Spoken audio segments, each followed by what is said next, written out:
A pleasant day, class! Welcome to Horticulture module for grade 10. This focuses on quarter 3, week 7 discussion. So let's get started. For this week, we will going to discuss growth training techniques. This lesson will briefly discuss the training techniques in different crops. It will also help the learners to determine the different training techniques in growing crops. Let us first define training. Training is the orienting of the plant in space. Is achieved by techniques that direct the shape, size, and direction of plant growth. It may be accomplished by use of supports to which plants can be bent, twisted, or fastened. Training techniques are simple to employ.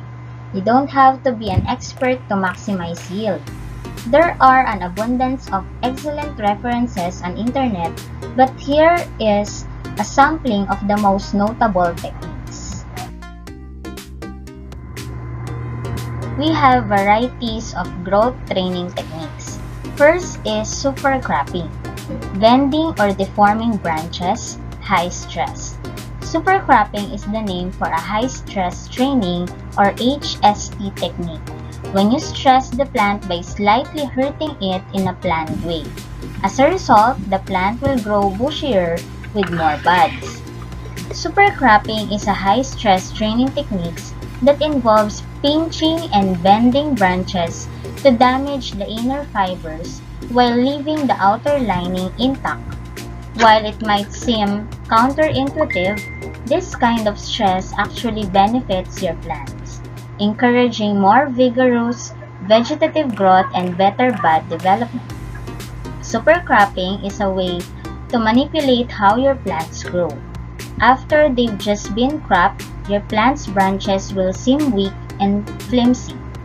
You can take advantage of this and tie them down to teach the plant to grow in a particular direction.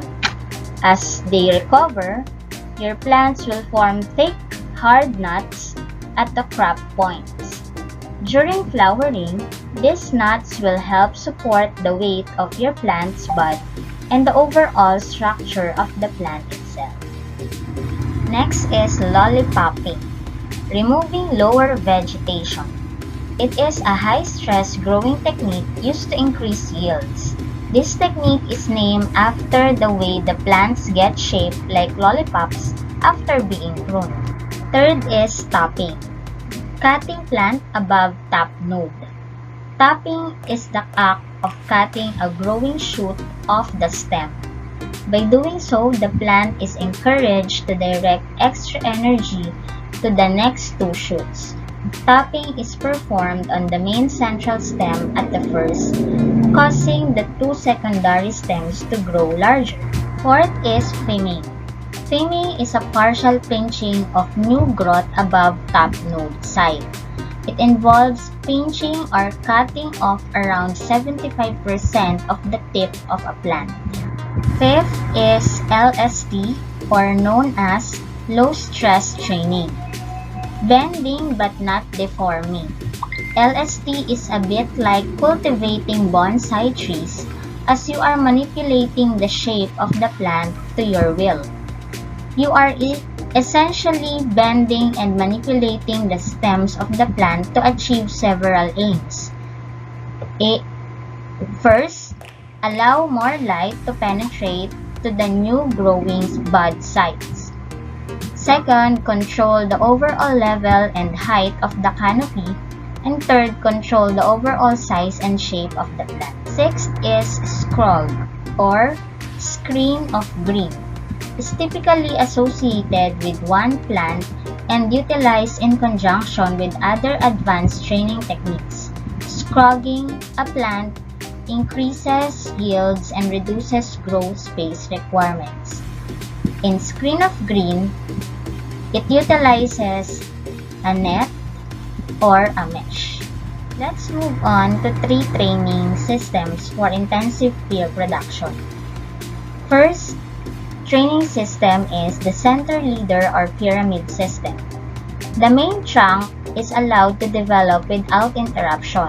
The first branch is allowed to grow at 45 to 50 cm height from ground level, and other branches are allowed to grow on main stem at a distance of 15 to 20 cm.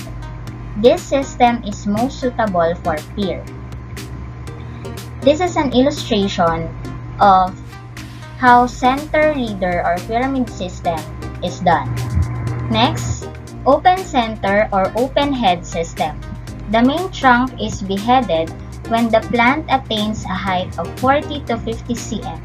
3 to 5 nearly equally developed primary lateral branches, which are well scattered, arranged, and distributed, are allowed to develop from trunk.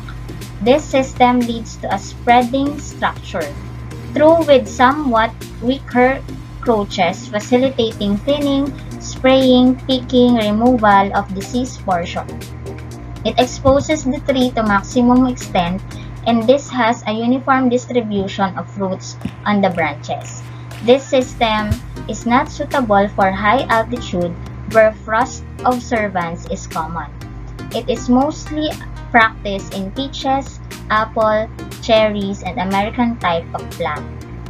This is an illustration of how open center or open head system is being done. Third is modified leader system. This is intermediate form of central leader and open center system and draws the benefit to both systems. It is first trained like center leader by allowing stem to grow for first 4 to 5 years and then headed back to 75 to 120 cm height from ground level. On the main stem, the first shoot is selected at the height of 40 cm from the ground, and 4 to 5 branches located at the distance of 15 to 20 cm and placed all around the main stem are selected. This is an illustration of modified leader system. You are now ready to take the quiz. Identify the different growth training techniques and write your answer on a space provided. Number 1. It is a training technique that is done by removing lower vegetation. Number 2. It is a training technique that is also known as a screen of green. Number 3. It is a training technique that is typically associated with one plant and utilized in conjunction with other advanced training techniques. 4th, training techniques that is done by cutting plant above top node. Number 5, training technique that is done by partial pinching of new growth above top node side. Here are the answers. First, lollipopping. Second, scrog or screen of green. Number 3, scrog again. Number 4, tapping. Number 5, thinning. I hope you got it all correct. Thank you for listening. Have a nice day! I hope you learned something from this video. For more videos and updates, don't forget to click the subscribe button and hit the notification bell. God bless everyone!